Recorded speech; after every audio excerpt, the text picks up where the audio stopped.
inclusion now is Scavenging Ooze. Ground Seal is gone. Scavenging Ooze is basically taking its place, and Cox has 3 of those to go along with the traditional things that you're going to find in Jund of Thratos, Calivra, Voldaren, and Huntmaster of the Fells. And he, my friend, Doomblade, also a new addition, he, my friends, is playing against Ali Aintrazi, playing Esper Control.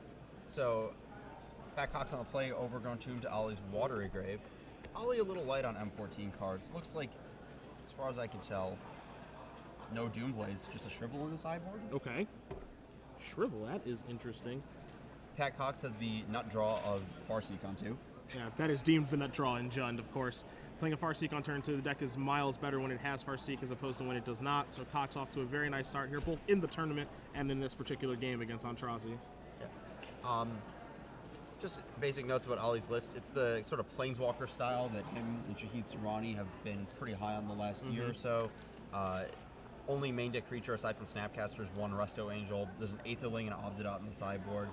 But he's Nephalia, Drawn Yards, and Planeswalkers for the win. Which Planeswalkers does he have? 2 Little Jace, Architect of Thought, 1 Tamio, 1 Sorin, and 1 Big Jace, Memory Adept. Okay. So yeah, just like a lot of control cards and just trying to win games with Jaces, you're going to see Cox here cast a Huntmaster of the Fells. It's going to resolve 2 life and a Wolf token. It's going to come into play for Cox, so he's going to push himself up to 22. Again, for Cox's removal suite or the spells that are in this deck, you're going to find 4 Bonfire of the Damned, 2 Tragic Slip, an Abrupt Decay, a Dreadbore, a Putrefy, 2 brand new Doomblades, 2 Rakdos Returns, a Rakdos Keyrune, 4 Farseeks, and then only 2 Planeswalkers just go around and 2 Garruk Primal Hunter. And at some point, I feel like today, Ari, we're going to see Garruk Primal Hunters actually staring off against each other. So I'm actually going to see what that's like. Looks like Pat Cox missed his Huntmaster flip. That was one of the key when I tested this matchup a couple sets ago, but fairly similar matchup. One of the keys to this was that if the Jund deck can stick an early Huntmaster, it's usually a good enough block on its own, especially with the flip adding an extra effective 4 damage over the first turn. That the Esper deck is forced to tap out and do something, the Jund deck can follow up with something else and just sort of set the tone for the rest of the game, set the tempo, and be able to be proactive against the Esper deck's threats. Yeah, I'm a little surprised that he ended up missing that, a player of his caliber not flipping into Ravager of the Fells, hitting Aintrazi for 2 and actually getting in for a lot more damage. But he ends up missing it now. Aintrazi, we'll see if he has a Supreme Verdict, which it looks like he doesn't. No Supreme Verdicts in the deck, just 4 Terminus. Wow. So Pat Cox's Scavenging Ooze, Huntmaster, Wolf Token, and Rakdos Keyrune are going to be all good to get in there. So here's this looks like a Snapcaster Mage, maybe? Yeah, Ollie kind of realizing he has to play these spells on his turn now. Draws a card with the flashback on Azorius Charm, passes the turn. A few Think Twice in hand, looks like he's got a Terminus. The question is, can he remain at a stable board state long enough to cast this Terminus? Is he going to just die very soon? So potentially this attack, next attack, and Rakdos Return, just 2 attacks. Also using that Snapcaster now gets the card out of the graveyard. Because Scavenging Ooze is in play, you can't Snapcaster with that one in play. That'll actually change some things too. Scavenging is going to have an impact on the format, even a minor one with Snapcaster Mage, as Aintrazi is going to block here the Scavenging Ooze. Going to take 4 from the Huntmaster and the token, so he's going to go down to 12. Opting to block there because if he blocks the Huntmaster, 2 creatures in the graveyard is still 4 power on that Scavenging Ooze. So he doesn't really get power off the board that way. So now here's a Garruk Primal Hunter. That's going to come in. You see the die tick up to 4. That means a Beast token is going to be coming into play for Cox. And he's going to be passing the turn back. So we'll see what Aintrazi can find. Let's see. This might be looking at Miracle Terminus time. Yeah, it might be. That's what he has to go for here. Oh, Watery Grave tapped. Uh-oh. Well, he does have Think Twice in his hand, so he can attempt to hit. The issue here is that Huntmaster is going to flip, assuming that Cox remembers it this time, which he does. He does. So Ollie goes down to 10, facing down 9 on 11. 12 power with the Keyrune in play. Yep. Yeah, this could easily be the old aggro Jund, just beat down, turn 7 kill. Yeah. A bit faster than you would normally expect. And I would be surprised if Cox doesn't go for it on this turn. Of course, Aintrazi's representing 4 mana, but he doesn't have anything in his graveyard. The Azorius Charm is kind of annoying as his Restoration Angel, but I could see him just firing up the Keyrune and just go, all right, let's just try to kill you. Yeah, even in the worst case scenario, if Ollie Terminuses, there's a Garruk on 5 counters in play. Yep. And it makes a token. So it looks like that's what Aintrazi's going to have to try to do. Here's a Think Twice. Do or die. Draw a card. That's a Terminus! Ali the Master. You play these cards so we can draw them. So he is going to Miracle of Terminus. Cox is going to put that Rakdos Key Rune, that Huntmaster of the Fells, and the rest of those tokens are going to go away. Aintrazi is going to stave off elimination off of a Miracle. Hard not to smile about that one. Now he's just got to try to beat that Garruk Primal Hunter. As you said, it's going to go up to 5 counters, and a Beast is going to be put into play. He only has 1 Detention Sphere, 1 Cyclonic Rift in the main deck to directly get it off the board. He's light on creatures. He's going to have to, the only Planeswalker is 1 Sorin that can fight it. He's actually just kind of weak to Planeswalkers. Yeah. Now he does draw a Syncopate for the turn, which is not going to be very helpful right now. You do see the Terminus on the screen, the Miracle saving Aintrazi so far.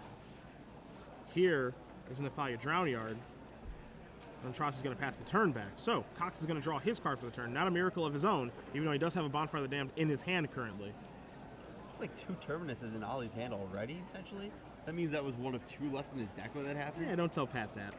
This is going to come across for 3. Aintrazi going to go down to 7.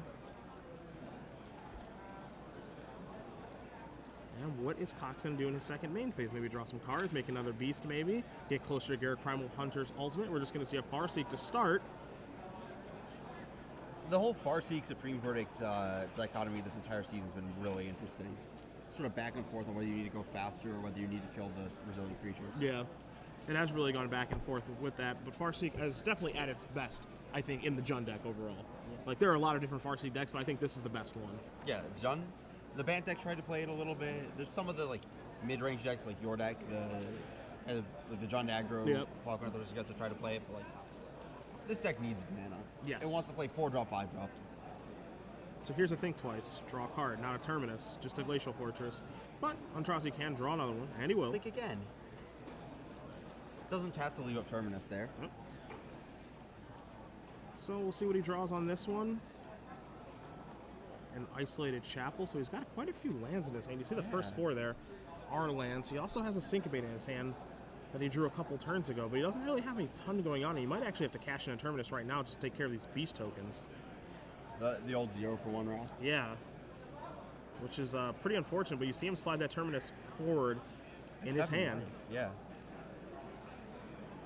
And again, Jund decks typically have a card like Kessig Wolfrun in them. They also have a little bit of reach with Bonfire of the Damned. So, he could leave those tokens there, but if Cox were to be sandbagging a Kessig Wolfrun or have one in his hand, could really ruin Ollie's turn because he does play 2 of them. Terminus away, Beast tokens cease to exist. Yep. Ollie passes with a single mana up. Garruk's on Ultimate. That's not likely to risk it. Yeah, I can't imagine that he's going to make the Worm tokens and just hope for the best and lose his Garruk, unless he has a backup Garruk. You see 5 mana here. Tusk. Yep, and that is going to be a Thragtusk. So plus 5 life for Cox. He's going to go to 27. I'm guessing we're going to see a draw 5. Yep, that's exactly what we see. 2, 3, 4, and 5. It certainly feels like a cruel ultimatum there. Yeah, it really does. That is a nice turn for Cox. I think one of those cards he drew, I believe, is a Farseek, so it looks like he's going to have some more things to do with his mana. Yeah, Thragtusk was Garruk, the Green Sphinx's revelation. Yeah, feels that way. 2 mana, Scavenging Ooze. Passes the turn back. Ooze is going to be an interesting card to watch, too, because, is Ooze better or worse than Groundsteel? I think is really interesting because they're very different cards, even though they're trying to fulfill the same role. Yeah, Ooze is a little more marginal value. Like, just as a 2/2 against a Burning Tree Emissary deck, it'll do something. Mm-hmm. Whereas Groundsteel's cycling. Yeah, a blank card against them. Yeah. So it looks like we're going to Snapcast a Terminus. Beast token comes into play off that Thragtusk. Yeah, Scavenging Ooze versus Groundsteel is pretty interesting. Ollie leaving himself wide open to a Kessig Wolfrun if Cox has one. Also, a Miracle Bonfire will get the job done. Let's see what Cox is able to draw for the turn. It is a Miracle Bonfire of the Damned plus an attack. That's going to do it. Only for one miracle, there is another. Pat Cox wins game number 1 against Ali Aintrazi. Jund up 1 over Esper Controls. We're going to take a look at the sideboards here. We'll let you go first with Ollie's deck list because he is going to be on the play for game number 2. Okay. Witchbane Orb definitely coming in. 100%. Shuts off Rakdos Return, very important.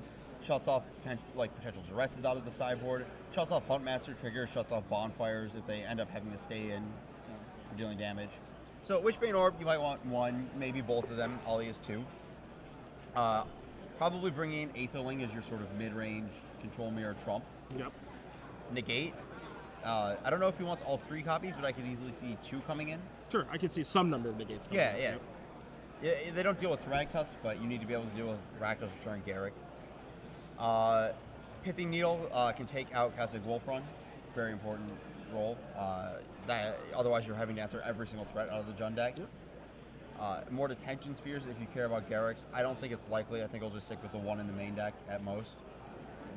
Barter in Blood, also unlikely. Curse the Dishold, unlikely.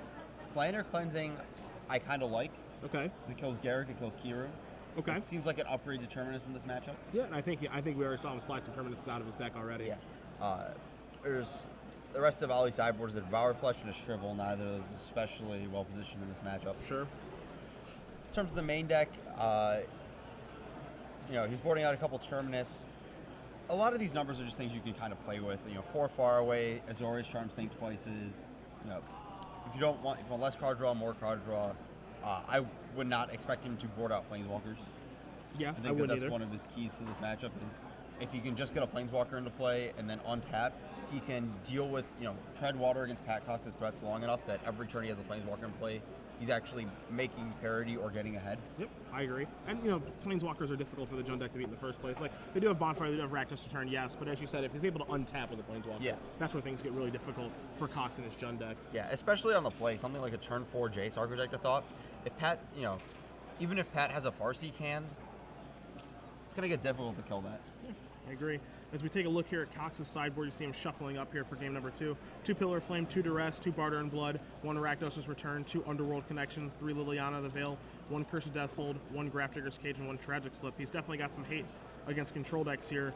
In 3 Liliana of the Veil, 1 Rakdos' Return, and 2 Underworld Connections. 2 Duress. Yeah, and the 2 Duress as well. So we're looking at 3, 4, 5, 6, 7, 8 cards. And the nice thing about the Jund deck is they are able to take out their removal or their mediocre cards and sideboard into a very, very good deck depending on what they're playing against. Easy cards to come out here are a card like Dreadbore, the 2 Tragic Slips, probably all 4 Bonfire the Dams, honestly, 2 Putrefy, 2 Duneblades. Those are all very easy cards for Cox to sideboard out, and you can sideboard in the card drawing and Underworld Connections, the Planeswalker and Liliana of the Veil, and then an additional Rakdos Return to bring them up to 3, and then 2 copies of Duress. I mean, even cards like Olivia in his deck aren't that great. It's a Phantom monster. Yep. What are you going to shoot with it? Yeah, it's just a 3/3 that, in other matchups it's able to dominate a game, but in this one, as you said, it's just a 3/3 flyer for 4 mana. Yeah. Doesn't really have much of an impact. So I think that Cox is able to sideboard out a lot of bad cards, bring in some good cards. Unfortunately for him, he's actually up a game too. Yeah. So that's the really good part, where game 1 would typically be shaky. I think it would favor Esper Control a lot of the time. But instead, he actually wins game 1 and is able to sideboard out the bad card, sideboard in the good card, streamline his deck, and probably is favored in a sideboard game. Yeah, very likely. Looking around the room, we can see Joel Larson seeking his invite to the Invitational next week in New Jersey. He's on a quest. On a quest over from Europe, touring the States for a couple months, battling Magic, played in some Grand Prix, came over, played in some Opens, and this is his last chance to queue for the Invitational next week. And Table 1's not a bad place to be if that's your goal. Yeah, no, he said he was coming in, he was thinking about playing an update to his Grixis deck that he got 11th place with in Worcester. Him and Gerard Fabiano basically worked together on that. If you guys can't see right now, but Gerard actually sitting next to Joel right now, birding him, watching. So, we'll see how Joel ends up doing, because he's off to a nice start, sitting at Table 1, 3-0, looking to get that invite for Somerset next weekend. So you see Aintrazi and Cox taking a look at their opening hands. Both players are happy, and Aintrazi is going to start with a Glacial Fortress, Cox with a Blood Crypt, so game number 2 is underway. And it looks like Aintrazi has the Buddy Land draw, Isolated Chapel and Glacial Fortress, but Cox without a Farseek, fortunately. And an Azorius Charm here for Aintrazi is going to let him cycle, play another Isolated Chapel and pass the turn back, but no Ravnica or Basic Duel, no Ravnica Duel or Basic Land yet to be able to play these lands in untapped. So you're going to see Cox play his 3rd land, and that is an Underworld Connection, so that is going to suit up on a Woodland Cemetery and pass the turn back. So his card drawing engine, while not a Phyrexian Arena, is still online. Yeah, Phyrexian Arena with Upkeep 1 is still pretty good. Yes. Another buddy land here for Aintrazi. So again, no Watery Grave, no Hollowed Fountain, no Godless Shrine. So just really slow out of the gate. We do see a Planner Cleansing in his hand. That will take care of the Underworld connections when he fires it off. So here's a Hunt Master of the Fells from Cox. This is how he started off the last game too. A little bit slower this time, not on turn 3, but he's got a Wolf token, he's got a 2/2, and he's got 2 more life. Not using the Underworld connections this turn. So and Ollie has the chance to fire off this Planner Cleansing in potentially 1 more turn. It's unlikely that he'll get more than 1 card back out of it. Yeah. And you see Aintrazi does have a Sorin Lord of Innistrad in his hand, but it's just not the best card to play right now, especially if he wants to set up a Planner Cleansing. But it looks like he might just go for it. Okay, so he is going to. It gains him a lot of life to cast this, especially because it prevents the Huntmaster flip. Okay. This is the difference between taking 1 damage next turn and taking 8 damage next turn. Sure. So there's your Vampire. This is going to go on up to 4. I'm going to pass the turn back. The other thing worth noting is with all these buddy lands, he might have another turn before he can cast the Cleansing. Yeah, I know. It's a really, really rough draw. You see Isolated Chapel and Glacial Fortress in his hand. Yeah, and hopefully he's sitting there hoping he doesn't get Rakdos Return. Yeah, I wouldn't want to get Rakdos Return here at all. I mean, even a Rakdos Return for 3 is pretty good right now from Cox. Yeah. So into Sorin, we're going to go. Vampire going to jump right in front of that Huntmaster of the Fells. So Aintrazi is actually going to end up gaining a life, but Sorin's going to go down 2. Pat is an interesting choice. He can pass on the Huntmaster, but if Ollie is something like a Doomblade, he can kill the Huntmaster with the trigger on the stack. If the Huntmaster flips, though, it kills Sorin. Pat Cox is sitting there on 6 power with the Underworld connections. Looks like he just has a Thragtusk, though. Yeah, so Thragtusk is going to show up, going to gain Cox 5 life, going to give him a 5/3 body. Commit to the board, fights through Sorin, and even if there's a sweeper of some kind, the Thragtusk still leaves behind the 3/3. Yep. So Ollie does not have an untapped land for this Planner Cleansing. Just looking at it, Think Twice. Token coming in for the Sorin. Ollie's probably going to fire off this Think Twice here to prevent the Huntmaster from flipping. He's having 4 mana on his turn. Resto It's going to Angel. be a Restoration Angel. Okay, so he's, of course, not going to blink the token, just wants, again, to make sure that Huntmaster of the Fells does not flip. And of course, you can probably bet that Cox has sideboarded out some amount of removal. Again, Aintrazi's deck has 4 Snapcaster Mages and 1 Restoration Angel. That's it, as far as creatures are concerned. So leaving in cards like Abrupt Decay is fine because of the Attention Sphere, but cards like Dreadbore, Putrefy, Doomblade, those are probably in the sideboard now. Yeah, unless you put him on a bunch of Planeswalkers that you want to Dreadbore, absolutely all those come out. You know, his best creature is going to be 8th of Link Post sideboard, and you're never killing that card. Yeah. So Thragtusk turns sideways. Aintrazi's going to trade that with a Restoration Angel. It was attacking Sorin, so he could have blocked with a Vampire token if he wanted to. There's a Kessig Wolf run that Cox could have played, but how about a Rakdos Return instead? Which is going to be for 4 and take out your Sorin. So there goes the entire hand. There goes your Planner Cleansing. There goes your Think Twice. Everything else, leaving Aintrazi with just a Vampire token. That was brutal. And Yeah. Pat has a Wolf run in play. Rakdos Return typically is brutal. Yeah. Taking out a Planeswalker didn't hit Aintrazi's life total, but took care of everything else. Yeah, all of these, you know, there's Rakdos Return now, there was Blightning in the past. These X damage to a player and they discard cards.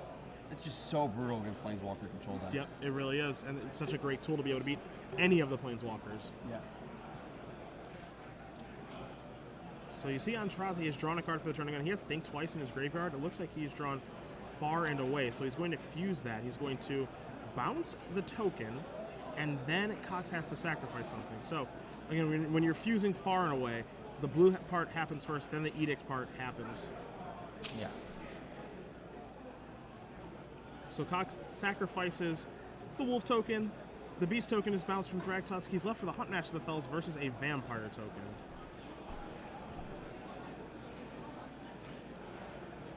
Huntmaster going to crash in here. Yeah, pretty good place to start, and Ollie is immediately going to block. See if Cox wants to give it Trample, Kessig Wolf Run, which he does not, which is a bit disconcerting. The other thing, too, is that, you know, he has to block there because if Pat just shoves all his mana into the Wolf Run and he doesn't block, Huntmaster's going to flip and kill the Vampire. Yep. So, 5 mana. Pat's leading up the Blood Crypt, not the land with the connections on it, it looks like. He might be looking at his lands to fix that, but nope. Oh, yeah, triple he green needs for it, Garrett. yeah, triple green. It's a little better than drawing the cards, making Yep. it 3/3. His Underworld connection's been doing not a lot. Yeah, I mean, not a lot yet. He hasn't had to use it yet. Here's Far and Away, going to bounce a token and take care of that. So, again, not bad from Aintrazi, but now he has to be able to try to beat a Planeswalker, which we saw he couldn't do in the previous game. And the Wolf Run. And the Wolf Run. And the connections. Yep. Yeah, Pat just has so many things going on right now. Yep, Underworld Connections activation number 1 from Pat. Planar Cleansing, where are you? Right in the bin. Don't even have enough to Snapcaster it, not even close. Ollie's probably gonna, in order for him to win, he's gonna have to get a Sphinx's Revelation very soon. Yep. Pat Cox burns 2 life to a Blood Crypt. Whatever, I've got a lot of life. Plays a Farseek. He has not used the Garrick yet this turn either. No, I'm guessing that his other mana goes towards a Huntmaster. Yeah. Yep, there and we you go. nailed it. So Huntmaster of the Fells, Wolf token. There's your 2 life to negate the 2 damage he took. Tick up that Garrick, make a beast. Drawing 2 cards is not enough. Aintrazi's going to draw a card. I think if he draws a land, I think he has to put it immediately into play, just in case he draws a Revelation. But, I mean, maybe not. Like, maybe he can just hold whatever card he draws. Yeah, there's a lot of issues here. You know, he has the Think Twice in the graveyard too, but passing back and letting the Huntmaster flip is a problem. Cox missed the trigger again. Wow. It's just, you know, werewolves are they just feel odd to play with. It's just I'm very strange to see Pat do this as someone who's been playing Jund for such a long time. And, yeah, he doesn't look very happy with this. Yeah, I mean, the second time that he's done that in this match, it's just very, very strange to see someone of his caliber and seeing someone who's been playing Jund for such a long time to miss both of those flips. Very strange. Think twice. Maybe we're going getting for a ready. Terminus.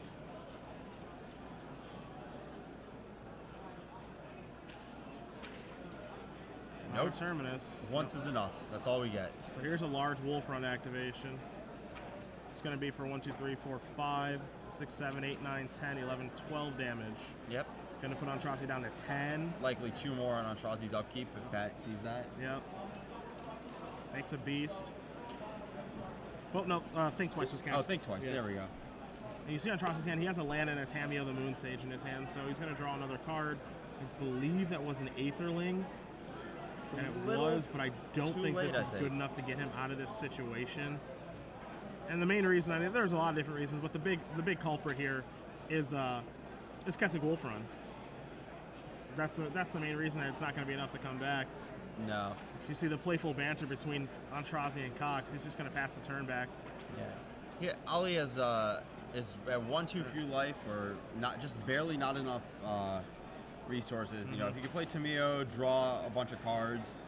If Pat had 1 less power on board, he could maybe draw into an Azorius Charm and live, but just not happening. Either way, Aintrazi is going to extend the hand, and Pat Cox is going to win this match 2-0 in pretty decisive fashion. Jund does defeat Esper Control, and Cox is going to move on to 4-0, while Aintrazi is going to get his first loss on the weekend. Yeah, that looked pretty easy for Pat, actually. Yeah, it really did. And again, I think this matchup it's super important for Cox to be able to win game number 1, because I don't think he's favored in game 1. I think that he's a slight dog, not a huge one, but you know, it's up to Pat to draw like his cards that actually matter and not draw a handful of removal and Bonfire of the Damned, which he didn't do. He actually ended up drawing, you know, Garrick Primal Hunter, Huntmaster of the Fells, Scavenging Ooze, Rakdos Return, drew his relevant cards in game number 1, and then game 2 he's able to sideboard out those mediocre to bad cards, sideboard in all awesome cards, and solidify his matchup. How much of that do you think is him knowing that Ollie's going to be on Esper? Maybe, you know,